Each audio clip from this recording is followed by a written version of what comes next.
That seat is taken, unless you think rules don't apply to people like you." The words cut through the quiet cabin of Flight 728 like a sudden shift in pressure, and every passenger within earshot turned their attention toward the front row where first class had already begun to settle into its illusion of calm order. In seat 2A, Victoria Sinclair sat with the confidence of someone who believed certainty belonged to her by default, one hand resting lightly on the armrest, as if the space itself had already accepted her claim to it. She didn't look up immediately when Naomi Carter approached, because in her mind there was nothing to acknowledge, only something to dismiss. Naomi stood there for a moment, unhurried, composed, holding a simple carry-on case, dressed in a plain black blouse and fitted jeans that gave no signal of status, no invitation for recognition, just quiet presence. When Victoria finally looked up, her expression sharpened into something almost amused, as if she had been expecting exactly this kind of interruption. "Sweetheart," Victoria said with a small, dismissive smile, "I think you're in the wrong section. Economy is behind you." A few passengers shifted in their seats, the kind of subtle movement people make when they sense tension but don't yet know where it will land. A flight attendant nearby, Nicole Harper, approached with professional posture but a tone already leaning toward assumption rather than inquiry. Naomi said nothing at first. She simply reached into her folder and placed a boarding pass gently in view, the kind of calm gesture that didn't ask for permission to exist. Nicole glanced at it only briefly before her attention drifted back to Victoria, as if validation had already been decided before evidence entered the conversation. "We may need to verify this," Nicole said, though her eyes were no longer on the document, but on Naomi herself, scanning her appearance as if it told a more reliable story than any system ever could. Behind them, murmurs began to form in low, fragmented waves as passengers started to sense the imbalance unfolding in real time, the familiar rhythm of doubt attaching itself to someone who had not yet been given a chance to speak fully. Naomi finally lifted her gaze, not with urgency, not with frustration, but with a steady clarity that didn't match the assumptions being placed on her. "This seat is assigned to me," she said simply, her voice calm enough that it didn't compete with the room, it defined it. Victoria let out a quiet laugh, leaning back as if the conversation had already ended in her favor. "People say a lot of things when they want something they didn't pay for," she replied, tightening her grip on the armrest slightly, as though possession required reinforcement. Nicole stepped closer, her tone shifting into procedural distance, asking for confirmation again, even as the system in her hand already displayed the truth she was choosing not to see. And in that small narrowing of trust, in that hesitation between fact and assumption, the entire cabin began to change shape, as if the flight itself had not yet decided whether it was continuing forward or preparing to stop. Naomi Carter did not move when the room began to shift its attention away from truth and toward convenience. She simply remained standing beside seat 2A as if the space itself had yet to decide whether it was willing to acknowledge her presence, while Victoria Sinclair adjusted her posture with quiet satisfaction, already behaving as if the matter had been resolved in her favor, and the surrounding passengers, sensing uncertainty, began to lean into the version of events that required the least resistance, because in moments like this, comfort often spoke louder than clarity, and that was exactly what was happening inside Flight 728 as it sat still at the gate. Nicole Harper held Naomi's boarding pass a second longer now, her eyes narrowing not at the document itself, but at the idea that it contradicted what she had already assumed, and without fully saying it, she shifted her stance from verification to challenge, asking for confirmation from her handheld device, while already signaling to Victoria, with subtle body language, that reassurance was not needed. Victoria responded with a small nod, almost imperceptible, but enough to reinforce a shared understanding that Naomi did not belong in this space, not because of evidence, but because of interpretation, and that interpretation began to spread quietly through the cabin like a current. A man too rose back, leaned forward, and whispered something to his companion, not loud enough to be heard clearly, but loud enough to influence perception, while a woman near the aisle raised her phone slightly, not yet recording, but preparing to, as if the moment itself required documentation before it became disputed history. Naomi finally spoke again, her voice steady but now carrying a firmer edge of precision,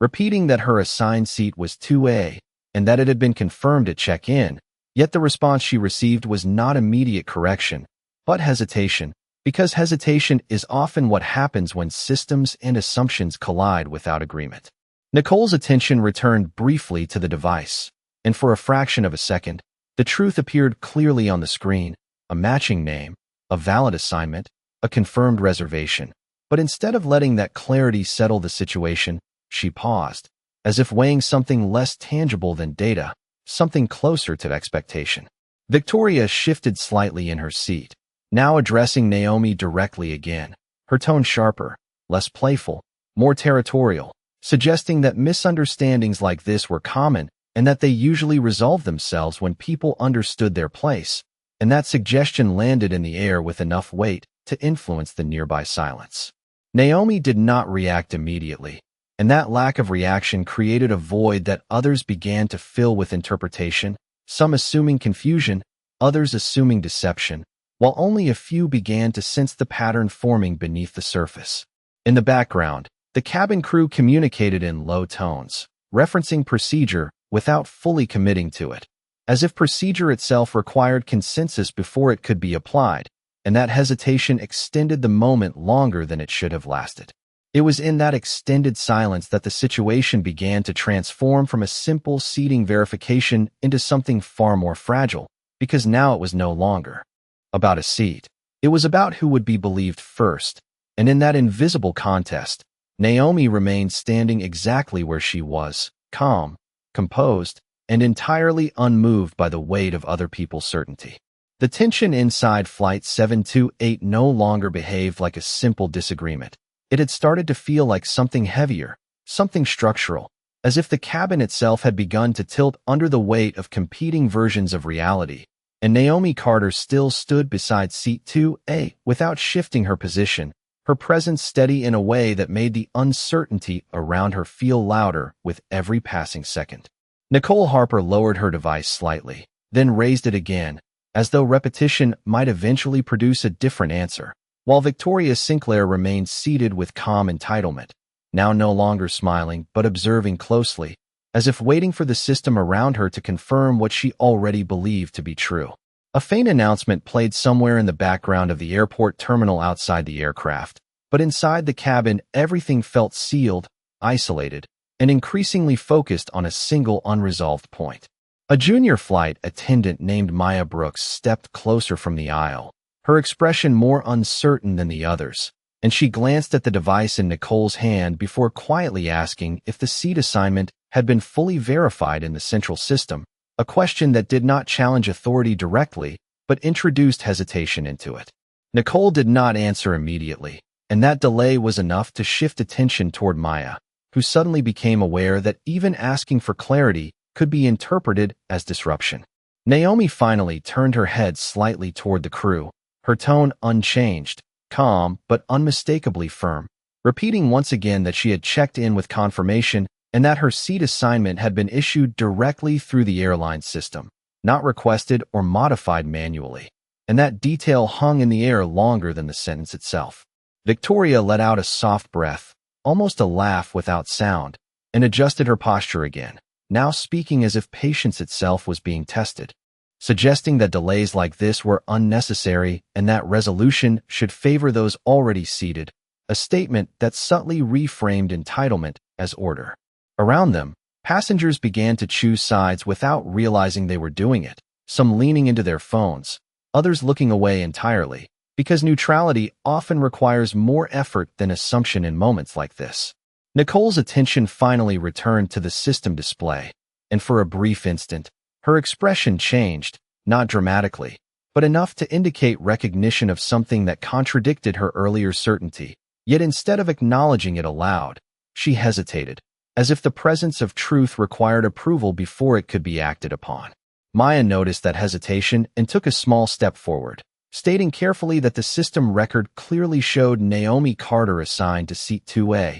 and that any discrepancy might require procedural correction rather than passenger removal, but her voice softened at the end of the sentence, as if she already expected resistance. Victoria turned her head slightly toward Maya, her tone now sharper, suggesting that inexperienced staff should not interfere in matters involving premium seating, and that comment carried enough authority to push Maya back into silence. Naomi remained still, but her eyes shifted briefly across the cabin, taking in the subtle changes in behavior, the phones slowly rising, the whispered conversations forming clusters of judgment, and the way certainty was beginning to replace verification. Nicole exhaled slowly, then closed her device for a moment before reopening it, as if restarting the process might reset the conclusion, but the information remained unchanged, fixed, and undeniable, creating a gap between what was known and what was being chosen. It was in that gap that the situation deepened,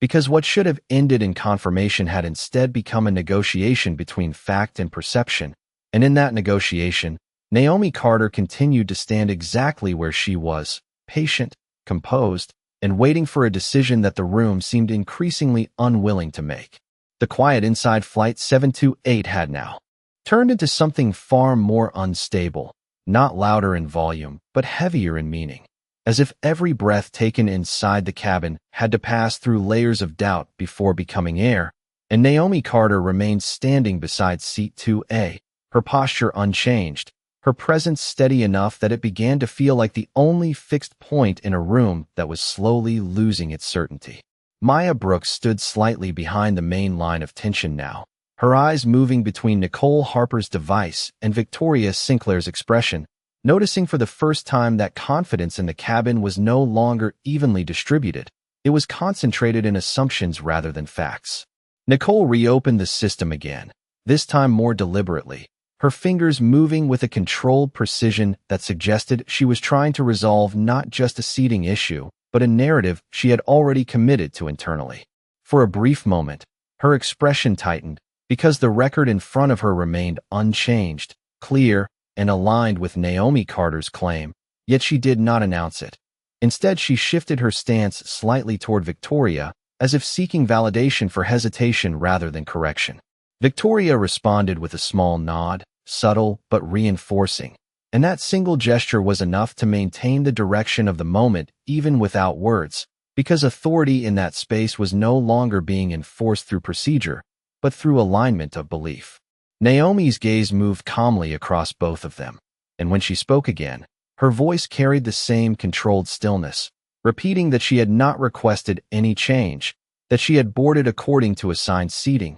and that any confusion must exist outside of her control, not within it. That sentence should have ended the matter, but instead it deepened the silence, because clarity delivered without emotion often unsettles environments built on emotional assumption. A passenger near the aisle shifted uncomfortably, glancing at the overhead compartments before looking down at a phone screen that was no longer being used for communication but for observation, and that subtle behavior spread quietly through the row behind them. Maya finally stepped forward again, more carefully this time, and stated that the central system record clearly showed Naomi Carter assigned to Seat 2A with full confirmation, and that any deviation from that record would require escalation rather than enforcement, but her voice softened at the end, revealing uncertainty about whether escalation itself would be accepted. Nicole did not respond immediately. Instead, she stared at the device longer than necessary, as if extended observation might produce justification, and when she finally spoke, her tone had shifted slightly, not toward certainty, but toward containment, suggesting that procedures needed to be followed regardless of discrepancies. Victoria adjusted her position again, now speaking with more direct authority, stating that delays were unacceptable and that seating arrangements in premium sections were not typically subject to error, a statement that reframed expectation as entitlement and reinforced the direction of the room's bias. Naomi remained still, but her attention was now fully aware of the pattern forming around her. The way confirmation was being delayed not by lack of information, but by reluctance to accept it, and that realization changed nothing in her posture, but sharpened the stillness she carried. Nicole finally closed the device, and in that moment the cabin felt like it held its breath, not because a decision had been made, but because one had been avoided, and in that avoidance, the situation continued to drift into something more fragile,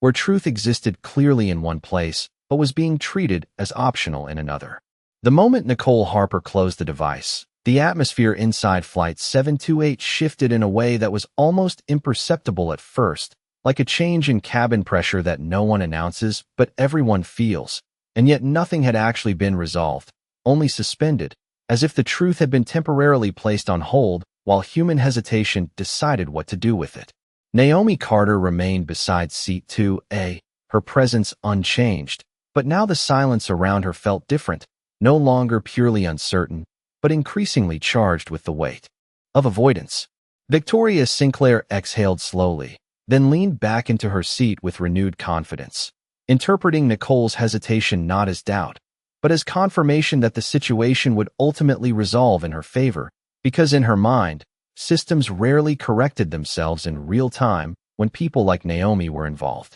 Maya Brooks, however, had stopped shifting her gaze and was now fully focused on the device records she had briefly seen, replaying the confirmation in her mind, the matching name, the assigned seat, the consistency that did not align with what was unfolding in front of her. Nicole finally spoke again, her tone now more procedural than confrontational, stating that there appeared to be a discrepancy requiring further verification. But even as she said it, her wording avoided acknowledging that the system itself had already verified Naomi Carter's seat assignment. A few passengers exchanged glances, subtle and uncertain, because the introduction of the word discrepancy changed the emotional direction of the cabin, shifting it away from certainty and into procedural ambiguity, where truth becomes negotiable rather than absolute. Victoria immediately responded to that shift, turning slightly toward Nicole and reinforcing that premium seating protocols existed precisely to prevent confusion of this nature,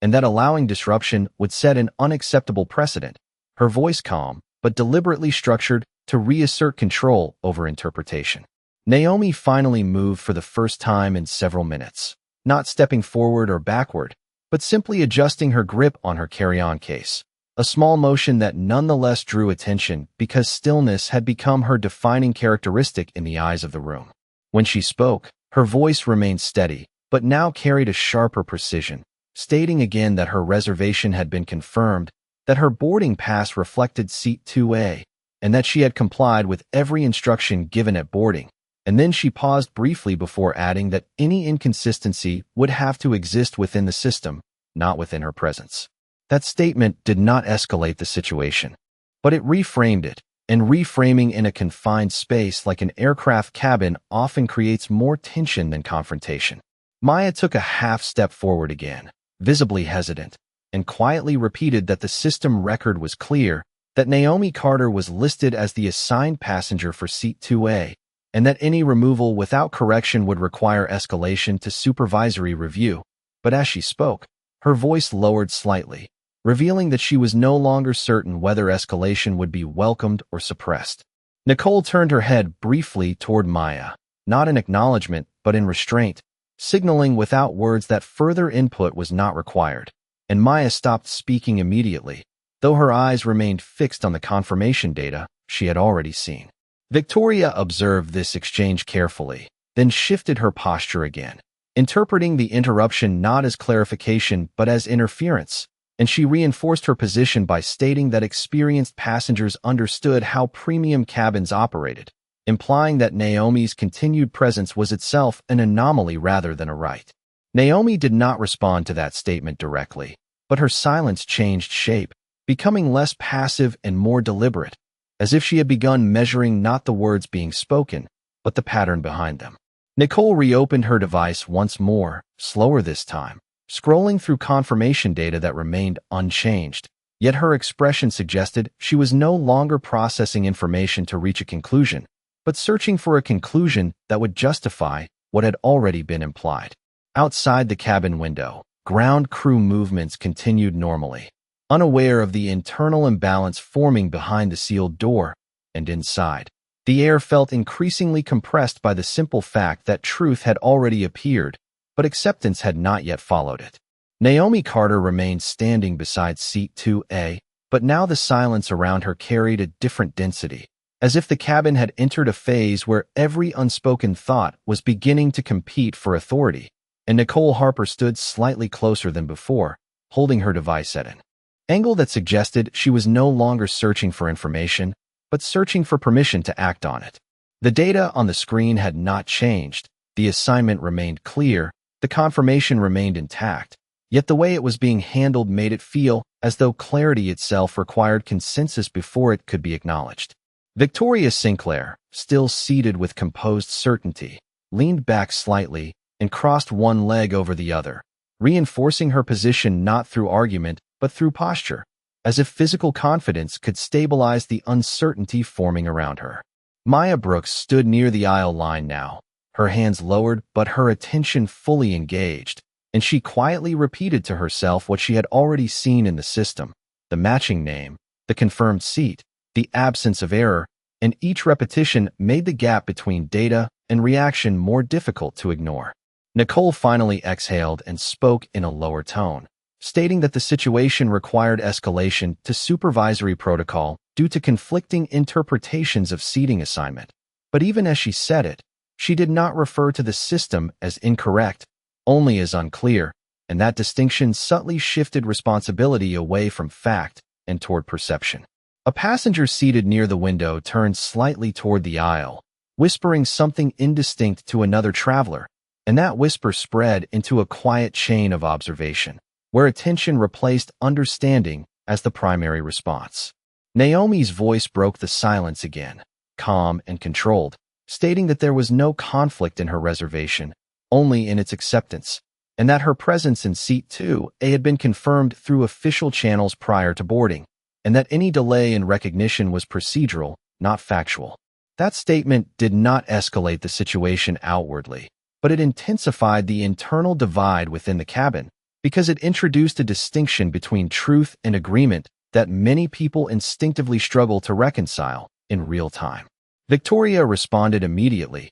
turning her head slightly and stating that procedures existed precisely to prevent unauthorized occupation of premium seating, and that allowing ambiguity to persist would undermine the integrity of the boarding process, framing her assertion as protection rather than preference. Maya took a small step forward again, more hesitant than before, and quietly confirmed once more that the system record displayed Naomi Carter as the assigned passenger for Seat 2A, and that any corrective action would require formal review, not immediate removal. But her voice carried less certainty at the end, as if she were aware that clarity alone might not determine the outcome. Nicole looked briefly toward Maya, then away, and in that brief movement, there was a visible shift from verification toward containment, as if the objective was no longer to determine what was correct, but to manage what was being perceived. Naomi adjusted her stance slightly, shifting her weight but remaining in place, and her eyes moved across the cabin in a slow, deliberate scan, registering the subtle changes in behavior, the increased phone activity, the fragmented attention, and the way uncertainty was beginning to distribute itself among passengers who had not yet spoken but were already forming conclusions. Victoria's expression tightened slightly, and she repeated that premium seating was not subject to last-minute confusion, reinforcing her claim with repetition rather than evidence, because repetition often functions as reinforcement when certainty is not supported by confirmation. Nicole finally lowered her device again, holding it at waist level, and for a brief moment the cabin felt suspended, not because a decision had been made, but because one had been deferred, and in that deferral, the situation continued to expand into something that no longer belonged only to a seat assignment, but to the question of who would be believed when everything else remained unchanged. The cabin of Flight 728 no longer felt like a simple boarding dispute. It now carried the weight of a system quietly deciding whether to correct itself or continue protecting a mistake, and Naomi Carter remained standing beside Seat 2A with the same controlled stillness that had defined her presence from the beginning, while everything around her continued to shift in tone rather than in fact. Nicole Harper finally raised her device again, this time not to verify, but to initiate escalation, her thumb hovering for a brief moment before she confirmed the request for supervisory review, and that single action subtly changed the energy inside the cabin, because escalation transforms uncertainty into process, even when clarity already exists. Victoria Sinclair adjusted her posture again, sensing momentum returning to her side, and she leaned slightly into the aisle, As if preparing for confirmation rather than correction, her expression calm, but increasingly confident that authority would ultimately align with her interpretation. Maya Brooks watched the escalation notice appear on Nicole's screen and felt a tightening sense of contradiction, because what she had seen in the system had not changed, yet the response to it was becoming more complex with every passing second. A faint chime sounded from Nicole's device, signaling that the request had been acknowledged by ground operations, and that sound alone caused several passengers to shift their attention toward the front of the cabin, as if external authority had finally entered the room. Naomi did not react to the chime, but her eyes moved briefly toward the cockpit door, then back to the aisle, registering the transition from internal disagreement to external involvement without altering her posture. Nicole spoke in a more formal tone now, stating that the situation was under review and that boarding procedures required temporary hold pending confirmation from operations control, and in doing so, she reframed the moment from dispute to protocol, even though the underlying facts had not changed. Victoria immediately responded by reinforcing that delays in premium seating enforcement were unacceptable and that allowing a non-assigned passenger to remain in seat 2A would compromise operational integrity, her voice steady and deliberate, designed to anchor perception rather than reflect uncertainty. Maya stepped forward once more, this time clearly visible to both passengers and crew, and she stated again that the central system confirmed Naomi Carter's assignment without discrepancy, and that any removal would conflict with recorded data, but as she spoke, she glanced at Nicole, aware that accuracy was no longer the only factor influencing the outcome. Nicole did not directly challenge Maya's statement, but instead reiterated that supervisory confirmation was required, and that until clearance was received, the situation would remain unresolved, effectively placing truth in a temporary holding state. Passengers began to sense the shift in structure, not through announcements, but through behavior, as attention moved from the individuals involved to the process now unfolding above them. And that shift created a quiet anticipation that replaced earlier confusion. Naomi finally spoke again, her voice unchanged in volume but refined in precision, stating that she understood the need for procedure, but that procedure must ultimately align with verified assignment records, not override them. And that distinction settled into the cabin like a line that could not be blurred indefinitely. Victoria turned slightly, preparing to respond, but stopped short when Nicole's device emitted another notification indicating that operations control had responded and was reviewing the seating verification in real time. And that moment introduced a new layer of stillness, because now the decision was no longer local, but distributed across a system that no one in the cabin could directly influence. Naomi remained standing exactly where she was, unchanged in posture, but now surrounded by a silence that had evolved from hesitation into anticipation, as everyone waited for an external authority to decide what the cabin itself had not yet been willing to accept. The escalation notice had already left the cabin, but its impact remained inside Flight 728, like a second layer of atmosphere pressing down on every passenger, and Naomi Carter still stood beside seat 2A, unchanged in posture, while the space around her shifted into something quieter but far more irreversible, because now the situation was no longer being interpreted locally. It was being evaluated externally by operations control. Nicole Harper stood slightly forward, holding her device at chest level, watching the status indicator that showed active review in progress, and for the first time her expression carried something closer to uncertainty than authority, not because the facts had changed, but because the outcome had been removed from her control. Victoria Sinclair, however, remained composed, her confidence returning in measured increments, interpreting the involvement of operations as validation that her complaint had reached the correct level, and she adjusted her posture as if the room itself was slowly returning to her side. Maya Brooks watched the notification status carefully, her attention locked on the sequence of updates appearing on Nicole's screen, and she noticed something subtle that others seemed to ignore, which was that the system had not flagged Naomi Carter's reservation as invalid at any point, only under review due to conflicting human input, and that distinction carried weight that no one in the cabin had fully acknowledged aloud. A soft notification tone sounded again, this time from Nicole's device, indicating that flight operations had initiated direct verification with airline records, and the sound created a visible reaction across several passengers, who shifted their attention toward the aisle and cockpit door, sensing that the situation had reached a point of irreversible visibility. Naomi finally moved for the first time in several minutes, not stepping forward or back, but simply turning her head slightly toward Nicole, and when she spoke, her voice remained steady and precise,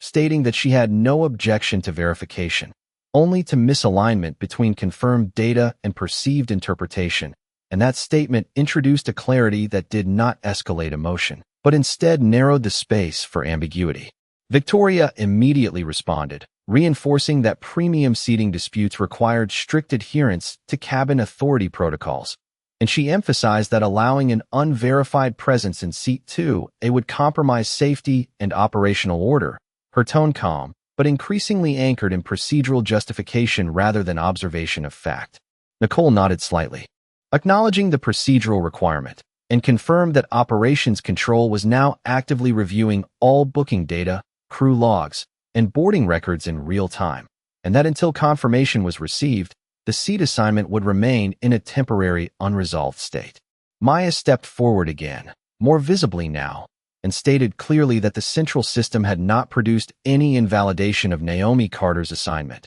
and that every record she had accessed indicated consistency. But as she spoke, she could feel the resistance in the room, not directed at her words, but at what those words implied. A passenger near the aisle lowered their phone slightly, while another leaned forward to whisper, and those small movements signaled that attention was no longer focused on who was right, but on who would be officially declared correct. Naomi remained still, her presence unchanged, but her stillness now functioned differently, no longer perceived as uncertainty or defiance, but as patience under structured review, and that perception subtly altered the emotional tone of the cabin. Nicole finally exhaled and stated that operations control had confirmed receipt of full verification request and was cross-checking boarding authorization with manifest records. And as she said it, the cabin entered a deeper silence, because external confirmation had now fully replaced internal judgment as the deciding mechanism.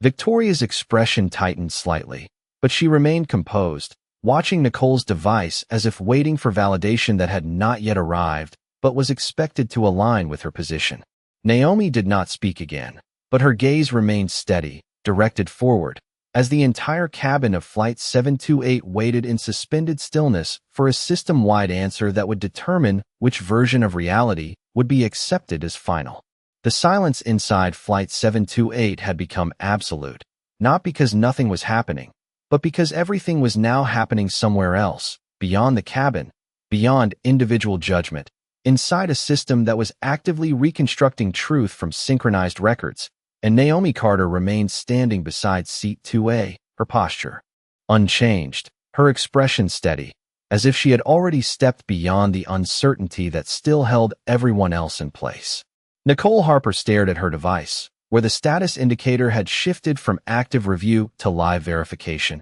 and that change alone caused a subtle tightening in her posture, because live verification meant that every record, every scan, every boarding event was now being compared in real time against centralized authority data. Victoria Sinclair, still seated, maintained her composed exterior, but her eyes now followed Nicole's screen more closely, as if anticipating confirmation rather than controlling outcome, and for the first time, her confidence began to rely on timing rather than assumption. Maya Brooks stood slightly behind the main interaction line, her attention fixed on the same device, and she quietly noticed the sequence of confirmations appearing, each one aligning with Naomi Carter's presence, each one reinforcing what had already been visible in the system before human hesitation altered its interpretation. A soft but distinct notification tone sounded again, and this time Nicole did not immediately react, because the message displayed was not a request for review, but a confirmation update from operations control,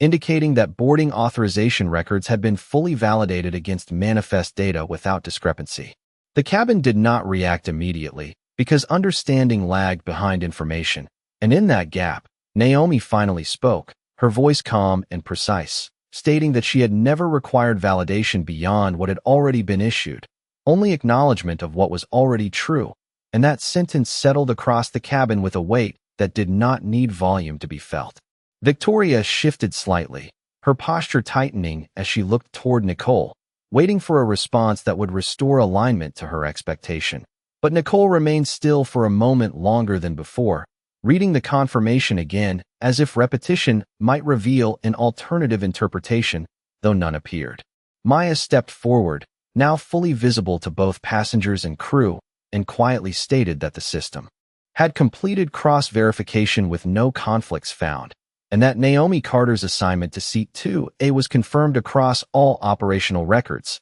including boarding scan and gate authorization logs. And this time her voice carried no hesitation, because the data no longer allowed ambiguity. A ripple of movement passed through the cabin, not dramatic, but unmistakable, as passengers adjusted their attention from uncertainty to realization, and several phones that had been lowered began to rise again, not in anticipation of conflict, but in recognition of resolution. Nicole finally lowered her device completely, acknowledging the confirmation without further dispute, and stated in a controlled tone that Operations Control had closed the verification process and cleared seat assignment as valid, and in doing so, the procedural language transformed what had been conflict into conclusion. Victoria did not speak immediately, her composure holding, but now without the reinforcement of assumption, and she remained seated, her gaze fixed forward, no longer directing the moment but absorbing it. Naomi remained standing for only a brief moment longer,